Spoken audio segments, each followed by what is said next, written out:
Have you heard copywriters online throw around the terms copywriting and content writing? Aren't they the same thing? What is web copy? What is web content? Brings up a lot of confusion when they are actually two distinct things. So in today's video, we're going to do the very practical task of defining copywriting and content writing and really understanding the 4 differences that entrepreneurs need to know. All right, stay tuned. We're going to dive into it right now.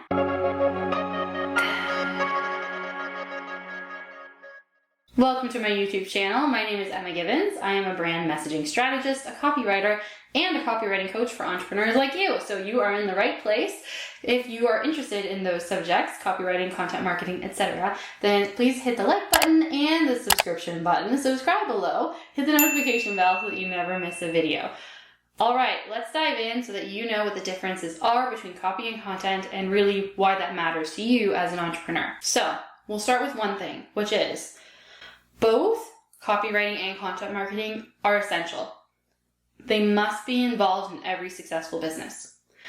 They are both part of a marketing strategy and are connected to your sales strategy. So don't think you're going to go and pick and choose. You can highlight one and focus on one for a little while, but you really need to have both.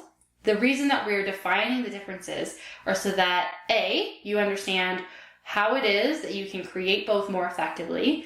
B, if you're going to do it yourself, you can go and search the right information so that way you have the right structures and goals in place.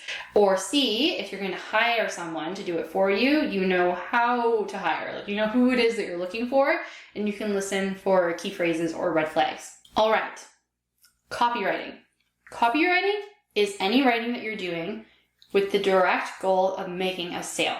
So it includes anything with a clear buy now instruction, whether it's literally the words buy now or subscribe, sign up.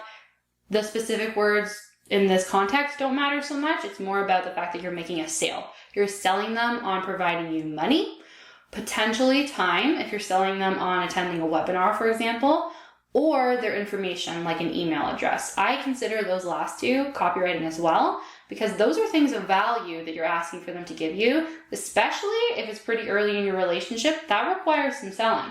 So anything with a clear exchange of goods, we can say. And obviously when it's literally that they're buying something from you, product or service. So examples of copywriting are the obvious sales page, could be a services page, a sales email, and sales email sequences would definitely fall in that too. But even things like Instagram posts or LinkedIn posts, anything that ends in that call to action to buy or exchange goods in exchange for something that you are providing. On the other hand, content writing is anything that you're doing to inform, to educate, to engage, to nurture, to build trust, to build loyalty. That is all. If that's the main goal of what you're writing, then that is content writing. So examples would be things like blog posts, your weekly newsletter or monthly newsletter, anything that you put out on Instagram with the goal of really getting comments in return or DMs. Those would all qualify as content. So there is a connection between copywriting and content writing, and that is that someone who feels you're providing them value, who really trusts your brand, who feels like they resonate with you and the stories that you tell. So someone who's engaged in content writing is way, way more likely to say yes to an offer that you make them. So when you do send them an email that's a sales email, or when you do throw a sales post into your Instagram feed, they're way more likely to say, yes, I am going to buy now, or yes, I'm going to give you my email in exchange for that freebie, if they have trust and they have that relationship with you already. So a solid content marketing plan that's consistent, that is strategic, all of that makes a huge difference in the effectiveness of the copy that you write. They're deeply tied. You do need copy because ultimately asking them directly, will you buy something, and creating the psychological journey that copywriters do, that is going to help you make that final sale. But they need to be primed as much as possible for that. You're setting up your copywriter or yourself, if you're writing your own copy, for success if you have a really strong content marketing plan. Okay, so now that we know what the different goals are of copywriting and content writing, we're going to look at another difference. So with copywriting, a copywriter uses the brand voice, not their own voice. They need to really be good at understanding the voice of their client. They should be good at brand messaging. They should have an intake process for any new client that they take on. And so they're writing in that brand voice. They don't have a byline, so their name is not on the page, right? It needs to sound like it's coming from the brand.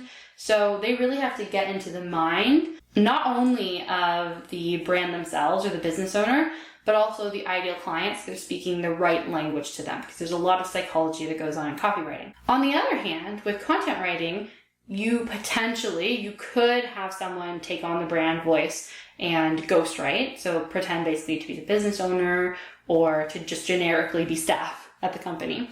But content writing does offer the opportunity of getting a byline and therefore adding your personality in. So it's really important to understand what those two options are, whether it is that you're trying to decide, do you want to be a copywriter or a content writer, but also so that if you're going to hire someone, that you know who it is you're looking for, right? Like, and you know what the goal is. You know that you need to write a sales email. Okay, I'm going to go for a copywriter, right? And you also know that a copywriter should not be asking for a byline. Now, they may ask for something else other than obviously compensation. They might ask for, being able to use a testimonial from you, to be able to say that they wrote for you, that sort of thing. They can still get recognition, and it can still be all like with integrity. They're not meant to be like hiding, and it's not like that at all. But it's just, that's the nature of copywriting. They're writing for you, very much so. And for a content writer, you have so many options. You could hire featured writers, so someone who's a great blogger and who writes in your niche. Maybe you can offer to give them a guest slot, or you can pay them to do some writing for you as well. There's a lot of opportunity there, but you really do need to know who it is that you're looking for and what is standard practice. Another reason that understanding this difference between copywriting and content writing is so important when you're hiring someone is because a lot of people do not do both, right? You need to obviously be clear, are you hiring a copywriter or a content writer? But within something like content writing, you also have people who are very specialized. You can find content writers who, for example, focus on medical content writing, where they keep up to date with health journals, and maybe they even have like a nursing background and they're able to utilize that. You might have some people who are much more comfortable with psychology or science and tech. You don't necessarily have to have someone that niche. There are definitely content writers who work more broadly than that. But if you are working in one of those fields where a knowledge of what it is that you do is important, like it's kind of a fundamental that you need to look for, know that there are people who are going to be specialized. It really, really, really helps. So the third difference that entrepreneurs really need to know about copy and content writing is how you measure success is different for each type of writing. Really important. Because like I said, they're both critically important to a well-run business. And we have a lot of problems when we see entrepreneurs who don't fully understand the difference to start with, but even more than that, who are thinking that they can measure all success by sales. So if they're trying to connect the success of a blog post directly to, I don't know, maybe like there's a brief reference in the blog post to something that you offer, or maybe you have recipes on your website, and so within the recipe you might link to the wooden spoon that you use, for example. Now that's awesome. That's a great practice. That's a great idea. And who knows, it could result in sales. But the main point there is to get traffic to your website, right? Like it's not about selling the spoon.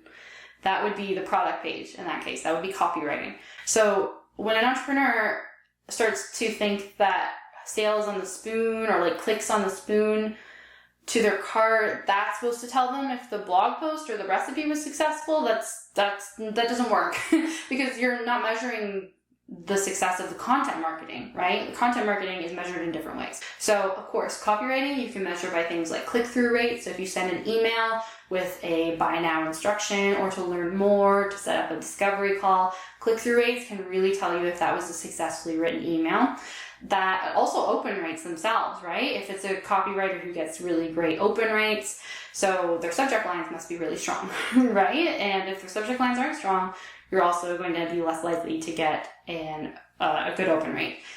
Now, that's also something you can consider for content writing, right? Newsletters are typically just content writing, where you're providing value, staying top of mind, building trust, and if they have a good open rate, then a piece of copy that goes out is going to be more likely to have a good open rate. But if people don't look forward to your emails ever anyway, then the copywriter can't do much, right? You're probably going to ignore it unless you have some riveting subject line. And that can be done, but usually, right, content writing is the foundation.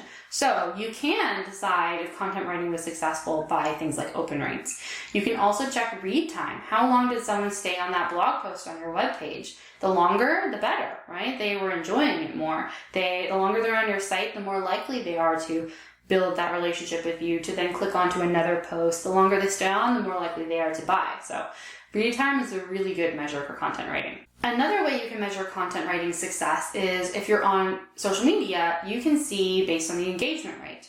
So if you have a really strong opening line on something like Facebook or Instagram, and if you start to get a lot of comments back, or if people hit the DM button and go straight there, or if someone sends you a private message on Facebook and refers back to that post, those all count as engagement from that post. And if you have a lot of engagement, that's a really, really good piece of content writing, and you want to replicate that, look at why it worked. That's a good measure of success. So to summarize that point, you measure the success of copywriting and content writing differently. Another hugely important reason for both you and the sanity of the content writer or copywriter you work with. It's really, really important to know that distinction. And also, if you're doing your own writing, I should definitely say this, if you're doing your own copy and content writing, which a lot of entrepreneurs do in the online business world, that's how you know if what you're writing is working, right? You need to look at those same results.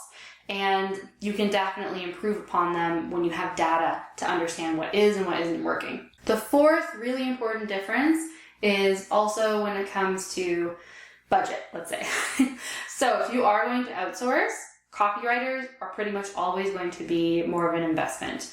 There are some reasons for that, and largely it is that the copywriter, what they write, is directly tied, again, like we were just saying, it's directly tied to the revenue that's brought in, right? Copywriters, to be really successful, need to have a strong content marketing background going on in the business. It is very, very valuable. But the kind of final make or break moment comes down to the copywriting, and then also some practical things like making sure that the cart is working properly, right? Like, don't forget those. They need to be checked too. But because a copywriter is so deeply tied to revenue, they typically are going to make more. Also, because of that connection to revenue, they are more likely to ask for a commission. I wouldn't say that that's the most likely scenario in general. Most copywriters, I would say, are paid per the project, but some will ask for commission, and sometimes that can be a really good option for both sides. It just depends on, I would say, the copywriter's level of experience and also what you're expecting as a result from this sales push. Content writers are going to be the ones more likely to work on an hourly basis, or they may work on a per project basis, but it's typically going to stay at a flat rate. There are not going to be commissions. So they may have a rate for a blog post of 1,000 words, for example. And you can definitely decide on the pay structure that works for you and your business, but you can also ask the content writer why it is that they do that, right? So you might be thinking, well, if I pay them hourly, then as they get to know my business better, they'll get faster and faster, and it'll start to be more worthwhile. But on the other hand, if you know for sure that they're writing 4 blog posts for you a month, then you can count on that, right? So it is important to understand the pay structure and how they can be different for each side. There are always exceptions. Every copywriter, every content writer runs their own business, and you can definitely have conversations to understand what will work best for the two of you. But those are some typical ways that copy and content writers work, so that gives you something to work with before you head in and start looking for them. We've reached the end of our list of the 4 important differences for entrepreneurs to know between copywriting and content writing. Which of these 4 is new to you? I would love to hear in the comments below. If you like this video, please give it a thumbs up and hit subscribe and the notification bell so that you can stay up to date with all of our upcoming videos on copywriting, content writing, and generally writing for entrepreneurs. You're going to learn it all here. This is the best place to be. And if you're looking for more support in learning how to do copywriting and content writing yourself, or either or, then you might want to consider doing writing coaching. I offer writing coaching on a monthly basis for entrepreneurs, and that includes a strategy call up to 4,000 words of copy revised a month. That is, for most people, that could be something like 4 blog posts. It could be like a whole website in just a month. And you also get access to templates, taken tweaks. You get a lot of support in writing coaching. So for entrepreneurs who are looking to learn how to do it themselves, I would strongly recommend that you check it out. So the link to that will be in the description box below. Okay, so that's a wrap for today. I will see you next Thursday right here on the Emma Gibbons YouTube channel. Thank you so much for joining me, and I will see you soon.